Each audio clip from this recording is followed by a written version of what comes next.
بسم اللہ الرحمن الرحیم۔ ناظرین، جس طرح سے آٹومن امپائر سلطنت عثمانیہ کو یورپ اور برطانیہ نے گرایا تھا، وہاں پر جس طرح کی چالیں چلی تھیں، جس طرح سے وہاں پر اپنی مشنریز کو بھیجا تھا، اپنے جاسوسوں کو بھیجا تھا، اپنے تاجروں کو بھیجا تھا، جنہوں نے وہاں جا کر ایسے ادارے اور ایسی آرگنائزیشنز قائم کی تھیں جس کے ذریعے وہ سلطنت عثمانیہ کو کمزور کر رہے تھے۔ بالکل اسی طرح سے ہمیں تو کچھ ایسا ہی نظر آتا ہے کہ پاکستان میں بھی وہی کام ہو رہا ہے، اور اس کی جانب جو ہے وہ نہ جانے کیوں ہمارے حساس اداروں کی توجہ نہیں ہے۔ جب سے اسرائیل نے فلسطین پر حملے شروع کیے ہیں پچھلے سالوں میں، آپ یہ مسلسل خبریں سنتے چلے آ رہے ہیں کہ پاکستانیوں کے اسرائیل میں مختلف وفود گئے ہیں اور وہاں جا کر انہوں نے ہائی آفیشلز کے ساتھ ملاقاتیں کی ہیں۔ پچھلے سال ایک خبر جو ہے وہ ہمارے سامنے آئی تھی، میں نے اس وقت اسے بریک نہیں کیا تھا۔ اس کی وجہ یہ تھی کہ میں نے کہا کہ یہ غیر اہم ہے اور اسے جو ہے وہ ابھی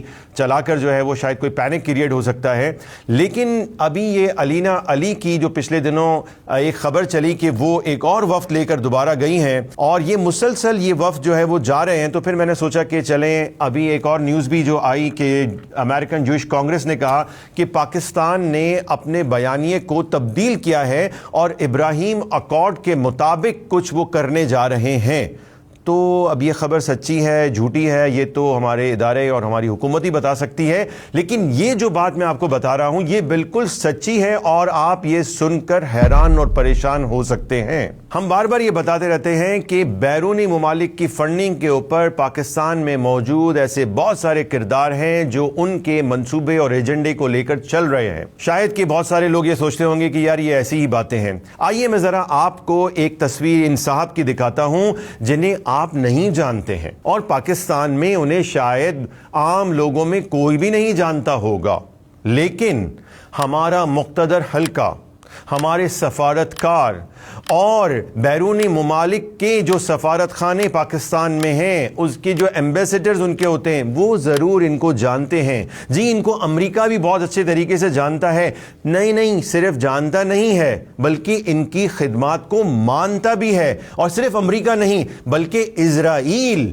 انہیں بہت اچھی طرح جانتا ہے، اور اسرائیل کے ٹی وی چینلز پر ان کے انٹرویوز بھی چلے ہیں۔ اور صرف یہ بات نہیں بلکہ اسرائیل کے پریزیڈنٹ نے ان صاحب کے لیے باقاعدہ خصوصی ایک ویڈیو ریکارڈ کر کر یوٹیوب پر پبلش بھی کی ہے۔ Peer Mosaddegh Shah, I would like to thank you personally. یہ ہیں امریکہ اور اسرائیل کے پسندیدہ صوفی پیر، نام ہے ان کا مدثر شاہ، سجادہ نشین ہے۔ اتفاق یہ ہے کہ ان صاحب کا تعلق بھی اسی مقام سے ہے جہاں سے اس فواد چودھری کا تعلق تھا جسے جہاد کے فتوے نے بڑا پریشان کر دیا تھا۔ جی ہاں، ان صاحب کا تعلق بھی اسی شہر سے ہے جہاں کا رہنے والا ایک انجینئر یوٹیوب کے اوپر اسرائیل کے آئرن ڈوم کو حافظ اللہ تعالی کہتا ہے، اور وہ یہ مطالبہ کرتا ہے کہ غزہ کے تمام لوگ غزہ چھوڑ کر دوسرے ممالک چلے جائیں۔ حضرت آئرن ڈوم سسٹم حافظہ اللہ تعالیٰ کی برکت سے آپ کو نئی زندگی مبارک۔ یہ ہیں وہ پاکستانی پیر جن کے لباس کو آپ ذرا دیکھیں، پاپ سے اور جو ربیز ہوتے ہیں ان سے ملتا جلتا آپ کو نظر نہیں آتا؟ اصل میں یہ پیری کا اور سجادہ نشینی کا اور مذہبی اسکالر ہونے کا بہروپ اس لیے اختیار کیا جاتا ہے کیونکہ اس کی اہمیت ہے۔ بھائی دیکھیں، ہر چیز جو اصلی ہوتی ہے تو اس کی نقل بھی آئی جاتی ہے۔ ان صاحب کا بھی کام یہی ہے، اور یہ ایک صوفی کونسل، جعلی صوفی کونسل بنا کے اس کے چیئرمین بنے ہیں۔ جی ہاں، یہ وہی صوفی کونسل ہے جسے بنانے کے لیے امریکن ایئر فورس کے ادارے رینڈ کارپوریشن نے پرپوز کیا تھا، اور آپ کو شاید یاد ہوگا کہ پرویز مشرف کے دور میں یہ صوفی کونسل جو ہے وہ اس وقت بہت چل رہی تھی۔ تو جناب یہ ایک صاحب کون ہیں، اور آخر کار اسرائیل کے پریزیڈنٹ نے ان کے ساتھ اتنا شفقت کا اظہار کیوں کیا ہے؟ انہوں نے ایک کتاب لکھی ہے، اور اس کتاب کی تعارفی تقریب یروشلم سینٹر فار پبلک افیئرز میں 27 مارچ 2024 کو ہوئی۔ تقریب میں 2-2.5 درجن ہائی پروفائل افراد نے شرکت کی۔ کتاب کے لکھاری سمیت کچھ مہمانوں نے ورچوئل بھی شرکت کی تھی، اور اسرائیل کے صدر اسحاق ہرزوگ کا ایک ریکارڈڈ پیغام اس تقریب میں سنایا گیا اور اسے بعد میں یوٹیوب پر نشر کیا گیا۔ واضح رہے کہ یہ اس وقت ہو رہا تھا جب کہ اسرائیل مستقل فلسطین میں غزہ پر اپنے حملے کر رہا تھا اور وہاں پر مسلمانوں کے بچوں کو شہید کر رہا تھا۔ یعنی اس جنگ میں اسرائیل کے پریزیڈنٹ کے لیے یہ جعلی صوفی پیر کتنا زیادہ امپورٹنٹ تھا کہ اس کے لیے باقاعدہ ایک تقریر ریکارڈ کر کے شائع کی گئی، پبلش کی گئی۔ اسرائیلی صدر نے اپنی تقریر میں حماس کے 7 اکتوبر کے حملے کی شدید الفاظ میں مذمت کرنے پر ان جعلی پیر صاحب سید مدثر شاہ کا شکریہ ادا کیا۔ Pir Musaddar Shah, I would like to thank you personally for your strong condemnation of Hamas's barbaric and un-Islamic attack. Thank you. 2.5 minute کے اس ویڈیو پیغام میں 2 بار اسرائیلی صدر نے کہا کہ ہم پاکستان کے ساتھ ٹیکنالوجی، زراعت، ماحولیات اور دوسرے شعبوں میں تعاون کر سکتے ہیں۔ اب ذرا آگے دیکھیے کہ اس ہائی پروفائل تقریب میں کون کون شریک تھا۔ ریپبلکن امریکن صدر ڈونلڈ ٹرمپ اور بش جونیئر کے مڈل ایسٹ ایڈوائزر اس تقریب میں شریک ہوئے۔ 2-2.5 درجن افراد کی یہ مختصر تقریب میں ہائی پروفائل شرکا کا اندازہ اسی سے آپ لگا سکتے ہیں کہ مائیکل ڈرون نے زوم کے ذریعے اس میں شرکت کی۔ Pir Syed Mudassir Shah highlights the impact that Jewish communities have had on Pakistani culture, how they harmoniously merge with a tolerant Muslim population. یہ صدر بش کے دور میں امریکن وزارت دفاع میں پبلک ڈپلومیسی کے لیے ڈپٹی اسسٹنٹ سیکرٹری رہے ہیں۔ یہ centre for peace and security Middle East کے ڈائریکٹر بھی رہ چکے ہیں۔ جیسن ڈی گرین یہ ٹرمپ کے چیف لیگل آفیسر بھی رہے ہیں۔ ٹرمپ کے دور صدارت میں یہ اسرائیل کے لیے صدر ٹرمپ کے مشیر بھی تھے۔ اور سنیے ذرا، انڈین سفارت خانے کے ایک نمائندے نے بھی اس تقریب میں شرکت کی۔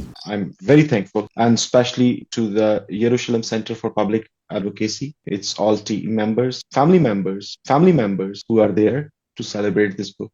And thank you. پیر مدثر شاہ کے سوشل میڈیا سے بھی اندازہ ہوتا ہے کہ پاکستان اور دنیا بھر میں بھی ان کے ہائی پروفائل تعلقات ہیں جن سے وہ مستفید ہوتے رہتے ہیں۔ اب آپ خود ہی اندازہ لگا سکتے ہیں کہ یہ شخص اسرائیل کے لیے، امریکہ کے لیے، بھارت کے لیے کتنا اہم ہے۔ یہ کون سی سروسز پاکستان میں انہیں فراہم کر رہا ہوگا۔ آپ نے یوٹیوب پر ہماری ویڈیوز امریکہ کے پسندیدہ مسلمان نہیں دیکھی تو لازمی ملاحظہ فرمائیں تاکہ آپ کو اندازہ ہو کہ پاکستان میں کس طرح سے بین الاقوامی ایجنسیاں کام کر رہی ہیں۔ ناظرین، جو صورتحال چل رہی ہے اس میں پاکستانیوں کے وفود کا مستقل اسرائیل کا وزٹ کرنا تقریباً 4 بار کی تو ہمیں رپورٹ ہوئی ہے۔